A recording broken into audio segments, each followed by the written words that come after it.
अस्सलाम वालेकुम, this is Asif नवाज़। मैं आज फिर आप लोगों के सामने हाजिर हुआ हूँ रमज़ान रिमाइंडर को लेकर के। रमज़ान से मुतालिक कुछ सवाल आज मैं अपने सीनियर सेक्शंस के दो बच्चों के साथ बैठा हूँ अपने कार्यालय में, अपने ऑफिस में, और मैं कुछ सवाल इन लोगों से पूछूंगा ज़कात से related.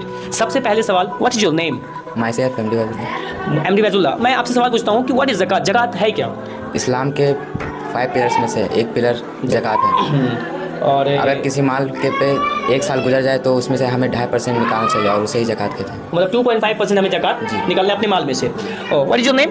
I am Mustaqeem Khan. मुस्तकीम खान। तो आपसे सवाल ये है कि ज़कात देने से लोगों को फ़ायदा क्या है? ज़कात सभी मुसलमानों पर फ़र्ज़ है और ज़कात देने से पहले मुसलमानों का माल पाक हो जाता है और उनके कारोबार में बरकत आती है। और जो लोग ज़कात नहीं देते हैं उन पर अल्लाह का अज़ाब होता है। Very good. वैजुल्लाह, आपसे सवाल ये है कि कितने माल हो, ये तो लगता है आई थिंक आप बता चुके हैं कि कितना माल हो तो आप ज़कात देंगे आप? अगर हर वह शख्स जिसके पास 52.5 तोला चांदी मतलब 600 ग्राम चांदी और 7.5 तोला सोना हो, अगर उसके पास हो या फिर उसका नकद रकम हो, अच्छा, तो और उस पर साल बीत गई हो तो उसका ज़कात निकालना फर्ज है। मतलब उस माल का कितना ज़कात निकालेंगे? 2.5%? जी, अच्छा, उस माल का भी 2.5% ज़कात निकालेंगे। वैजुल्लाह, आपसे सवाल है कि कुरान में ज़कात की कितने मसारिफ बयान हुए हैं?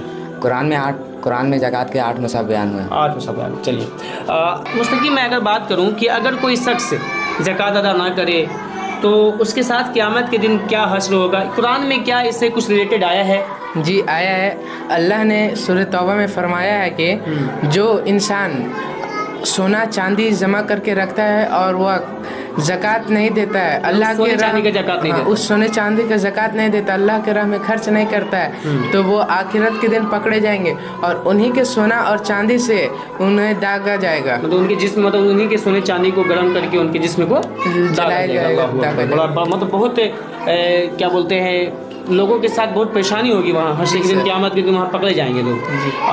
ये तो कुरान से रिलेटेड था। मैं आपसे पूछना हूँ, क्या कोई हदीस नबवी भी है, जो कोई हदीस है जो अगर नहीं देते हैं ज़कात, अगर नहीं अदा करते हैं तो उनके साथ कोई हदीस से रिलेटेड कुछ आप बात बताएं? जी, बुखारी हदीस शरीफ में ये है कि आप सल्लल्लाहु अलैहि वसल्लम इरशाद फरमाते हैं कि जिस शख्स को अल्लाह ने माल और दौलत दी और वह उसका ज़कात नहीं निकालता है तो क़यामत के दिन वह एक गंजे सांप की शक्ल में हो जाएगा। उसके सर पर 2 स्याह नुक्ते होंगे और वह उस दिन क़यामत के दिन उसके शरीर को जकड़ लेगा और वो बोलेगा कि मैं ही तेरा माल हूँ और मैं ही तेरा दौलत हूँ। तो मतलब ये था वो ज़कात से रिलेटेड बातें जो हमारे बच्चों ने आप लोगों को बताया है कि ज़कात नहीं अदा करने पर भी लोगों को क्या होगा। आप लास्ट में कोई मैसेज आप अपने व्यूवर्स को देना चाहेंगे? जी, सभी मुसलमानों को ज़कात देना फ़र्ज़ है और हम लोगों को ज़कात निकालना चाहिए। और अगर आप किसी ज़रूरतमंद को ज़कात देते हैं और उसकी ज़रूरतें पूरी हो जाती हैं, जैसे किसी की बेटी की शादी हो, किसी के घर में कोई बीमार हो, वो सब आपके पैसे से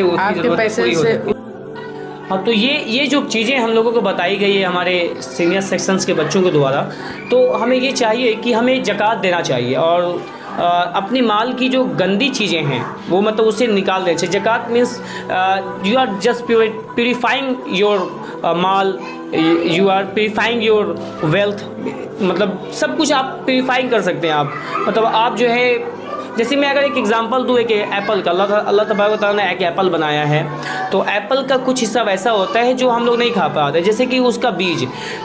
इफ़ यू विल इमेजिन कि 2.5% ऐसा है उस एप्पल में जिसको यू कैन नॉट ईट, आप उसको ईट नहीं कर सकते। It is the zakat of that apple. यही तो उस एप्पल का ज़कात है जो अल्लाह ने पहले से मुकर्रर कर रखा है कि नहीं, you can not eat, this is the wasted things, you can not eat. मतलब ठीक उसी तरीके से हमारे भी माल में ज़कात में वही चीज़ रहती है जो कि आप अपने माल का वो हिस्सा नहीं खा सकते 2.5%। अगर आप खाते हैं तो आप को नुकसान होगा। तो इसलिए हम लोग को भी जो है एप्पल के से एक एग्जांपल हम लोग को जो है चूज़ करना चाहिए। आप हमारे साथ वीडियो में बने रहें, फिर नेक्स्ट स्टेप में हम लोग जो है कुछ नया रिमाइंडर लेकर के इंशाल्लाह आएंगे, आपको फिर कुछ नई चीज़ें सिखाने की कोशिश करेंगे। तब तक के लिए जय हिंद, अल्लाह हाफिज़, अस्सलाम वालेकुम।